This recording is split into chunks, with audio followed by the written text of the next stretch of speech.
Tenang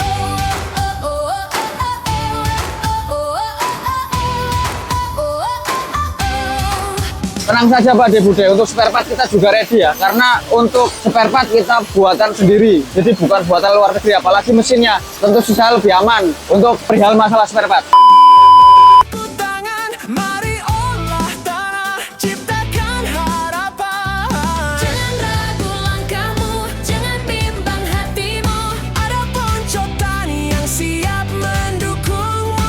Halo, assalamualaikum warahmatullahi wabarakatuh. Kembali lagi Pak De Bude dengan saya Selamat dari tim Ponco Tani ya. Beberapa minggu ke belakang kita sering dapat itu ternyata mesin dari luar negeri, banyak macam kayak gini. Itu bukan di dalam negeri mesinnya, itu semua salah kaprah Pak De Bude. Dan di hari ini saya akan mengajak Pak De Bude itu tur ataupun mengikuti proses awal dari pembuatan mesin transplanter yang ada di Ponco Tani. Ingat ya Pak De Bude, kita mesin produksi dalam negeri, bukan mesin buatan luar negeri yang tidak sesuai dengan ini. Yang monggo itu persepsi dari jenengan Pak De Bude. Yang pasti hari ini tak jelaskan mengenai pembuatannya seperti apa, mulai dari cara pemotongan mesinnya, nanti alur yang lain, mulai dari gearbox, ada segala halnya nanti kita tak jelasin semuanya di sini. Ingat, kita mesin buatan dalam negeri Pak De Bude. Oke, kita langsung saja menuju ke beberapa proses mengenai produksi mesin alat tanamnya Pak De Bude. Cekidot. Nah, di bagian pertama ini kita ada bagian pemotongan holo ya Pak De Bude. Nah ini ada bagian pemotongan holo. Dari holo segini nanti kita rubah untuk dijadikan sebuah rangka. Ini jadi nanti sebuah rangka di bagian mesinnya Pak De Bude. Rangka di bagian mesin yang nanti akan digunakan Pak De Bude itu di sawah ataupun mesin transplanternya. Ini, jadi ini nanti akan buat rangka.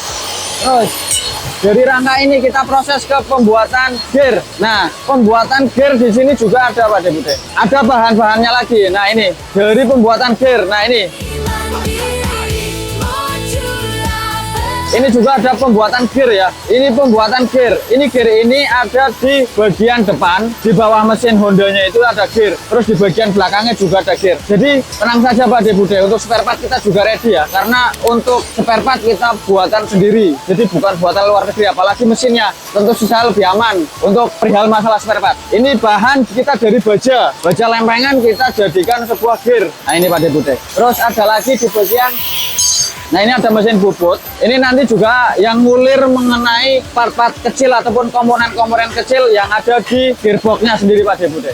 Nah setelah itu baru kita lari ke gearbox. Bukan saatnya diam berpangku tangan, mari olah tanah, ciptakan harapan.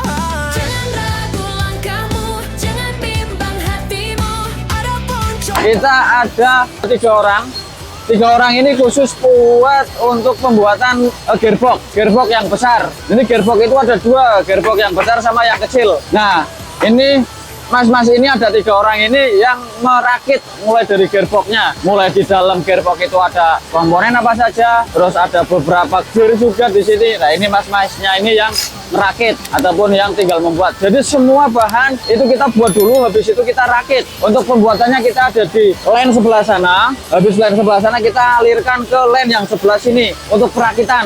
Nah ini untuk gearbox, ini line gearbox itu ada di sini. Salah satunya gearbox yang besar dan ini ada gearbox yang kecil.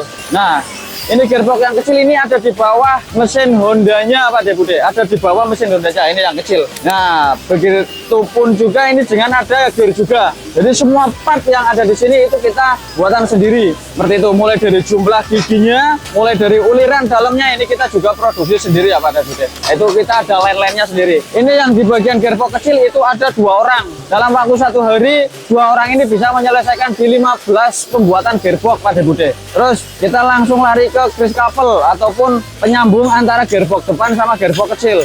Nah di sini ada 1 orang yang khusus buat ngerangkai. Nah ini ngerangkai grease couple ini. Nah ini dari bahan ini nanti menjadi penghubung antara gearbox depan sama gearbox belakang. Jadi penghubung antara gearbox kecil sama gearbox yang besar. Di sini ada penghubungnya Pak De Bude. Ini nanti tak tunjukin beberapa hal yang jadi. Nah di dalam itu juga nanti ada. Nah ini ada part lagi yang kecil, sangat kecil lagi. Ini di sini ada lubang besar, lubang seperti ini, terus ada giginya. Nah ini komponen-komponen ini yang kita persiapkan. Nah, ini kita bagian perakitan yang ada di jarum. Ini di sini ada dua orang di bagian sini. Ini khusus di bagian perakitan. Nah, ini buat ayunan yang ada di jarum Pak De Bude. Ini ayunan yang ada di jarum. Dari besi kita belokkan, terus kita pindah ke line pembuatan ya, ataupun perakitan mesin. Di sini ada 4 meja. Satu meja itu diisi 1 orang. Ya, ini khusus buat yang 4 jarum. Di 4 jarum ini ada 8 orang yang buat line khusus buat 4 jarumnya. Satu hari itu bisa dikerjakan 1 unit. Nah, jadi kenapa kok yang 4 jarum ini kok lebih cepat dari yang 6 jarum? Ya karena proses pengerjaan yang 4 jarum itu 1 hari bisa diselesaikan 1 unit Pak De Bude. Beda dengan nanti line yang 6 jarum. Kalau yang line 6 jarum itu bisa diselesaikan 1 unit itu bisa dikerjakan 2 sampai 3 hari. Kenapa kok yang 6 jarum lama? Karena ya lebih detail lagi untuk pembuatan ataupun merakit yang 6 jarumnya. Ini di sini proses perakitannya dari gearbox depan, terus dari ayunan, dari jarum. Ini nanti kita rakit semuanya di sini. Gearbox kita tinggal rakit semuanya. Nah, ini proses yang setengah jadi. Ini proses yang setengah jadi. Ini ada sudah profesional. Kalau tenaga yang profesional 1 hari paling 3 jam 4 jam itu udah setengah proses perakitannya Pak De Bude. Terus di sini juga ada proses yang 4 jarum juga. Di bagian line ini, bagian yang line 6 jarum ada sendiri Pak De Bude. Nanti tak tunjukin. Nah, di sini ada di bagian tengah. Ini line khusus buat part ataupun komponen spare part yang dibutuhkan untuk di jarum 4 sama yang jarum 6 juga. Mulai dari jarum tancapan, terus ada komponen-komponen kecil. Nah, dari proses pembuatan tadi ya gear yang ada di mesin bubut sana itu kita alirkan ke sini kalau misalkan udah sesuai. Nah, di sini nih. Ini yang sudah sesuai. Nanti tinggal kita pasang seperti itu. Setelah itu kita proses mesin udah jadi, kita udah lengkap semuanya, baru kita proses ke pengecatan.